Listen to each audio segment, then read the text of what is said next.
मन की बात कार्यक्रम की आज 100वीं बातचीत। बीजेपी कार्यकर्ताओं ने जगह जगह पीएम के कार्यक्रम को दिखाया।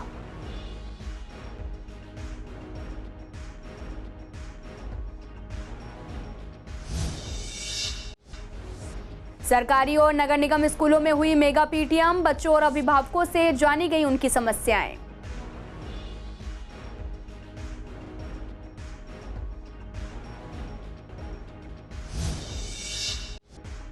T20 आईपीएल पर ऑनलाइन सट्टा खिला रहे आरोपी सहित 7 गिरफ्तार। केकेआर वर्सेस जीटी पर लगा रहे थे सट्टा। आरोपियों से 2 लैपटॉप, 11 मोबाइल फोन किए गए बरामद।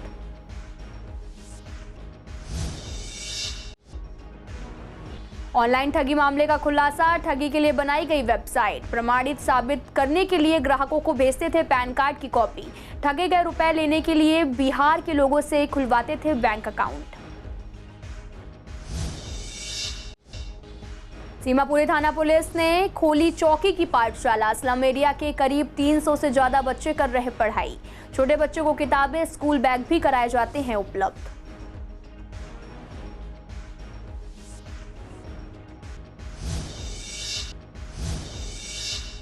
नमस्कार, मैं आपके साथ अंकिता पाल। आप सभी का पूर्व दिल्ली खास में एक बार फिर से स्वागत है। रुक करते हैं खबरों की तरफ। प्रधानमंत्री नरेंद्र मोदी के मन की बात कार्यक्रम की आज 100वीं बातचीत थी। इस पर पूर्व दिल्ली में जगह जगह स्क्रीन के माध्यम से बीजेपी के कार्यकर्ताओं ने उनके कार्यक्रम को दिखाया। इसमें कई कार्यकर्ताओं ने भी हिस्सा लिया। आज बहुत एक ऐतिहासिक दिन है जब मैं मानता हूँ कि प्रधानमंत्री मोदी जी के 100वें एपिसोड जो मन की बात का कार्यक्रम है, पूरे विश्व भर के अंदर इसका प्रसारण हुआ और माना जाता है कि अनेकों विदेशी भाषाओं में भी इसका रूपांतर हुआ। इसका साथ के साथ अनुवाद करके बोला गया। यूनेस्को तक ने इसकी जो आज के इस कार्यक्रम की रचना है और पिछले 100 एपिसोड्स की इतनी ज़्यादा तारीफ की है, क्योंकि विश्व मानता है कि कम से कम 100 करोड़ लोगों ने आज तक मन की बात का कार्यक्रम देखा, पहली बात, और 23 करोड़ लोग ऐसे हैं जो हमेशा देखते हैं, हर एपिसोड को देखते हैं। और उसके साथ साथ ये भी माना जाता है कि उन्होंने आज तक किसी राजनीतिक की बात नहीं करी। एक राजनीतिक व्यक्ति होने के बावजूद उन्होंने सोशल मुद्दों पर ज़्यादा बात की।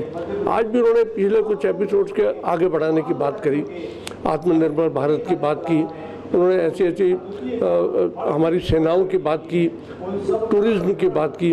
और वो जो बात करते हैं वो एक गांव के अंदर, दूर दराज क्षेत्र के अंदर जो लोग एक बहुत महत्वपूर्ण काम कर रहे होते हैं, जो एक अलग लाइन सेट के काम कर रहे होते हैं, देश की जो बदलाव की शुरुआत आखिरी व्यक्ति कर रहा है, उसको लेकर प्रोजेक्ट करके जो मोदी जी ने आज के कार्यक्रम के अंदर भी करी, तो मैं साधुवाद देना चाहता हूँ।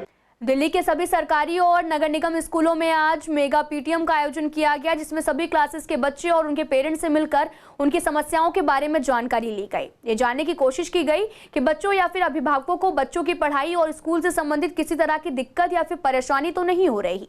इस मेगा पीटीएम का मुख्य उद्देश्य मिशन बुनियाद में बच्चों की उपस्थिति बढ़ाने के लिए किया गया था, जिससे बच्चे 11 मई से लेकर 20 जून तक की क्लासेस रेगुलर लें, छुट्टियां ना लें, जिससे पढ़ाई में उनकी जो भी कमियां हैं वो पूरी हो सके। देखिए, विभागीय आदेश के अनुसार जो है इसको बहुत अच्छे से मैनेज किया जा रहा है। सारे टीचर्स को, जो 6ठी से 8वीं तक के जो क्लास टीचर्स हैं, सबको अपॉइंट किया गया है and they are playing their duty very well.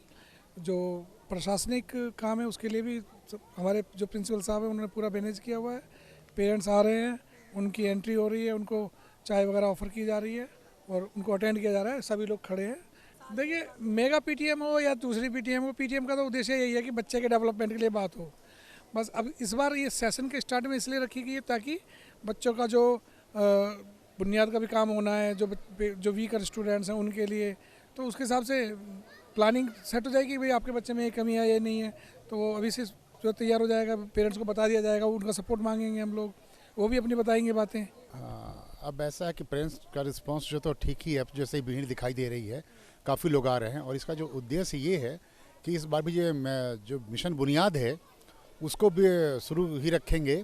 और कारण है कि ये भी है कि अब जो पहले 8वीं अगर फेल नहीं होते थे बच्चे, अब वो भी जो उसमें फेल हो जाएंगे, तो इसलिए पहले से जो कहीं कोई कमी न रह जाए इनकी पढ़ाई में, चाहे किसी तरह की जो नींव अब तक जो कमजोर है, उसको और पूरी तरह से मजबूत किया जाए, और उसको ध्यान में रखते हुए जो गर्मियों में क्लासेस लगाई गई हैं 11 मई से 10 जून तक की, तो उसमें अच्छा रिस्पांस हो, सभी जो है गार्जियंस अपने बच्चों को भेजें, तो किसी भी तरह की बच्चों के अंदर कोई कमी न रहे। बच्चों से जो पूछा गया मिशन बुनियाद के बारे में और ग्रीष्म काल में जो जो कार्य होंगे उसके बारे में भी सर बहुत ही सेटिस्फाइड हुए। बच्चों को पेरेंट्स से रिक्वेस्ट की जा रही है कि बच्चों को स्कूल भेजें, छुट्टी ना कराएं, इस समय जो कमी है वो कमी दूर हो। मैं दिल्ली सरकार का धन्यवाद करता हूँ कि पूरी दिल्ली में आज क्लासें लग रही है, पीटीएम हो रही है।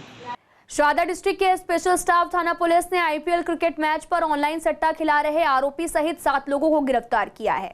पुलिस ने आरोपी से 2 लैपटॉप और 11 मोबाइल फोन साथ ही कैश भी बरामद किया है, जो कि कैश है 1,84,290 रुपए बरामद किए। स्पेशल स्टाफ के सब इंस्पेक्टर प्रशांत शर्मा को सूचना मिली थी कि अर्जुन सिंह नाम का एक शख्स आकाश सक्सेना के साथ में सैनिक इनक्लेव आनंद विहार में क्रिकेट सट्टेबाजी चला रहा। पुलिस ने मोबाइल फोन और लैपटॉप की मदद से T20 IPL cricket match Kolkata night Riders versus Gujarat Titans पर भी सट्टा खेलते हुए 7 लोगों को रंगे हाथों धर दबोच लिया। पूछताछ में आरोपी अर्जुन सिंह ने खुलासा किया कि वह बैटिंग और साथ ही असिस्टेंट आई बुक नाम की एक क्रिकेट बुक का मालिक है। इसे वह कई पैटर्न्स के लिए भी दांव को रिकॉर्ड करने के लिए उपयोग करता है। वह बस्तियों के लिए महादेव नाम के ऑनलाइन ऐप का इस्तेमाल करता है। छापेमारी के लिए गठित टीम में सब इंस्पेक्टर प्रशांत, सब इंस्पेक्टर अशोक और साथ ही सब inspector Pramod, head constable Rajeev Kumar और सर्वेश शामिल थे। शारदा डिस्ट्रिक्ट की साइबर थाना पुलिस ने ऑनलाइन ठगी मामले का एक खुलासा किया है। आपको बता दें कि आरोपी से 9 mobile phone, 12 SIM card, 3 chequebook, 3 passbook, 2 diary जिसमें उनमें से धोखाधड़ी वाले लेन देन का विवरण है। आपको बता दें कि साथ ही 2 pan card, 9 debit credit card बरामद किए, जिसे पुलिस ने जब्त कर लिया है।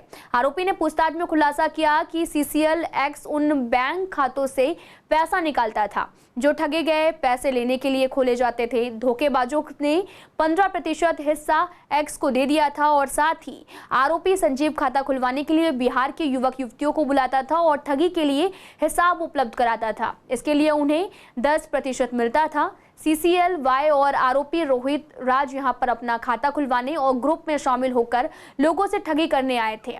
आरोपी व्यक्तियों ने Bhoomi tour and travels sector 7 Rohini के नाम पर लोगों को ठगने के लिए एक वेबसाइट बनाई थी। वे अपने आप को सर्टिफिकेट दिखाने के लिए, साबित करने के लिए ग्राहकों को पैन कार्ड की भी कॉपी भेजते थे। साथ ही इस मामले का खुलासा करने के लिए इंस्पेक्टर विकास के नेतृत्व में टीम का गठन किया गया, जिसमें sub inspector Shweta Sharma, head constable Ajit और सब इंस्पेक्टर राजेश शामिल रहे। शारदा डिस्ट्रिक्ट के सीमापुरी थाना पुलिस ने अपने इलाके में 2 पाठशाला खोली हैं, जिसका नाम दिया गया चौकी की पाठशाला। आपको बता दें कि इलाके के SHO ने बच्चों के लिए ये पाठशाला बनवाई है।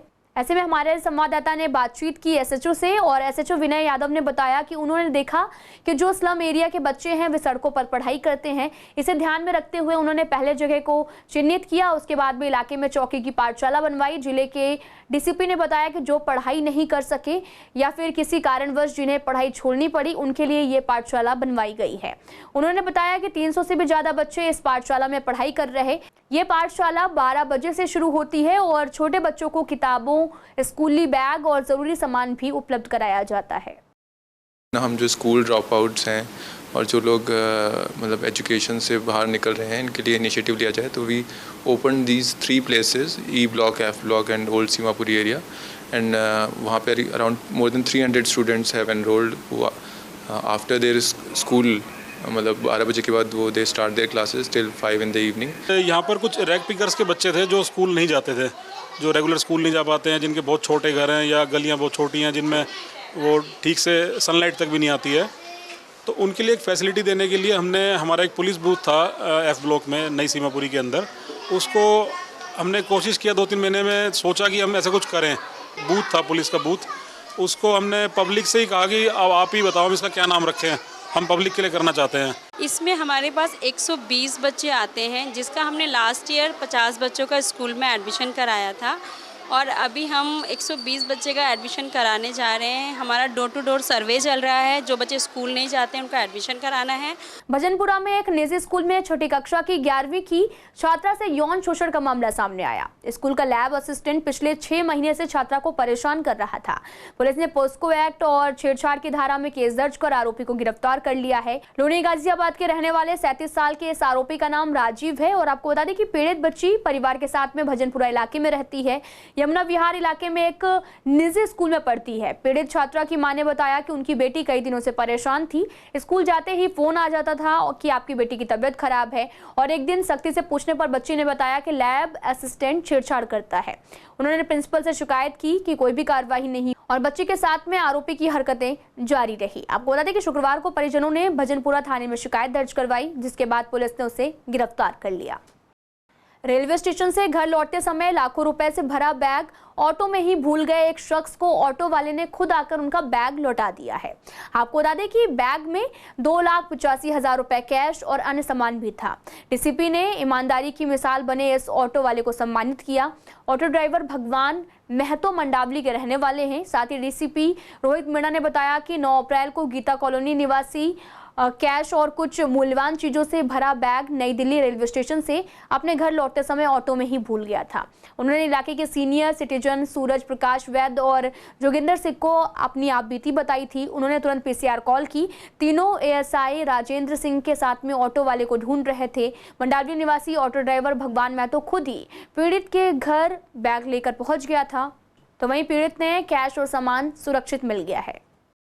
शादरा के भोलानाथ नगर के महर्षि वाल्मीकि लवकुश पार्क में ब्लड डोनेशन कैंप का आयोजन किया गया, जिसमें कई लोगों ने चढ़ बढ़कर हिस्सा लिया। आयोजक ने बताया कि इस तरह के कैंप लगने का मकसद केवल उन जरूरतमंदों की मदद करना है जिन्हें जरूरत के समय ब्लड मिलने में दिक्कत होती है। वे इस तरह के कैंप लगातार लगाते आए हैं और एक डोनर ने हमारी संवाददाता से बातचीत भी की और सभी को ब्लड जरूर डोनेट करना चाहिए। इससे अपना स्वास्थ्य भी सही रहता है और साथ ही किसी जरूरतमंद को मदद भी मिलती है। आज रक्तदान शिविर किया है भाजपा शादरा मंडल युवा मोर्चा, पूरा शादरा मंडल के सभी कार्यकर्ता। इसके अलावा स्वयंसेवी संस्थाएं आप शादरा की देख रही हैं, चाहे वो शादरा की मार्केट एसोसिएशन के लोग हों, तेलीवाड़ा के लोग हों, भोलानाथ नगर मार्केट एसोसिएशन के लोग हों, हमारे शालीमार पार्क RWO के, इसके अलावा विभिन्न धार्मिक संस्थाएं, किशोरी जी की रसोई। और जब कोई रक्तदान देते हैं तो किसी गरीब जिन्हें ज़रूरतमंद होते हैं उनके लिए बहुत महत्व का काम करती है, एक जीवन का काम करती है। और हमारे रक्तदाता जो हैं वो भी बड़ा चढ़ बढ़ के देश के लिए, कुछ बीमारों के लिए, जो भी पीड़ित हैं उनके लिए आगे चढ़ बढ़ के वो आ रहे हैं। ये हमारा 49वां कैंप है और लगभग सभी में हमारा 100+ ही जाता है डोनरशिप में और आज लगभग हमारे को 200 यूनिट की उम्मीद है। ऐसे कैंप लगने चाहिए, कोई दिक्कत नहीं, अच्छा है। जिन ज़रूरतमंदों को ज़रूरत हो उनके लिए होना चाहिए, उनको फ़ायदा भी होता है इस चीज़ का। वो चीज़ तो सिर्फ और सिर्फ एक मतलब वहम है। अगर आप जितना ब्लड डोनेट कर रहे हो वो आपकी बॉडी एक दिन में उससे ज़्यादा ही बना लेती है दोबारा, तो उस चीज़ का वो सिर्फ एक वहम है। Delhi state public school management association ने निजी स्कूलों में निरीक्षण को लेकर विरोध दर्ज किया। एसोसिएशन के अध्यक्ष RC जैन ने आरोप लगाते हुए कहा कि शिक्षा विभाग इंस्पेक्टर राज को बढ़ावा दे रही, निरीक्षण के नाम पर निजी स्कूल प्रबंधन को मानसिक रूप से प्रताड़ित किया जा रहा। दिल्ली सरकार के स्कूलों के निरीक्षक को लेकर जैन ने आरोप लगाया कि अभिभावकों से साठगांठ करके उन पर दबाव बनाया जा रहा। वे स्कूल से ही किताबें, यूनिफॉर्म लें और उन बच्चों के दाखिले भी करें जो कि EWS के माध्यम से आए, लेकिन इससे कहीं ना कहीं स्कूलों पर एक्स्ट्रा खर्चा बढ़ता है, उन्हें आर्थिक तंगी से भी गुजरना पड़ता है। दिल्ली सरकार का निजी स्कूल आजकल पूरी तरह से दिल्ली सरकार के दबाव में अपने आप को असहाय महसूस कर रहा है।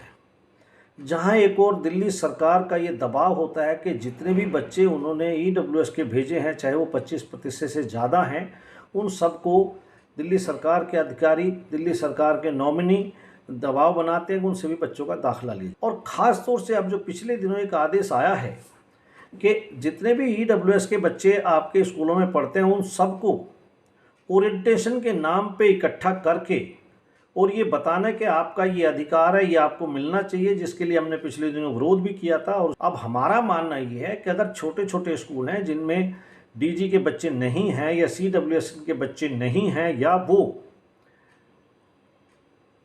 इस बोझ को सहन नहीं कर सकते, क्योंकि गली मोहल्ले के स्कूल हैं और बड़े स्कूल हैं जहाँ पे फीस पिछले 4-5 सालों से आपने बढ़ने नहीं दी, टीचरों को बराबर सैलरी दी जा रही है। कोरोना में बहुत सारे बच्चों ने अपना सरकार की गलत नीतियों के कारण नाम कटवा लिया ऐसे स्कूलों से, तो स्कूलों के सामने अब बहुत बड़ा आर्थिक संकट खड़ा हो गया। फिलहाल इस बुलेटिन में इतना ही। तमाम खबरों के लिए आप देखते रहिए CCN लाइव।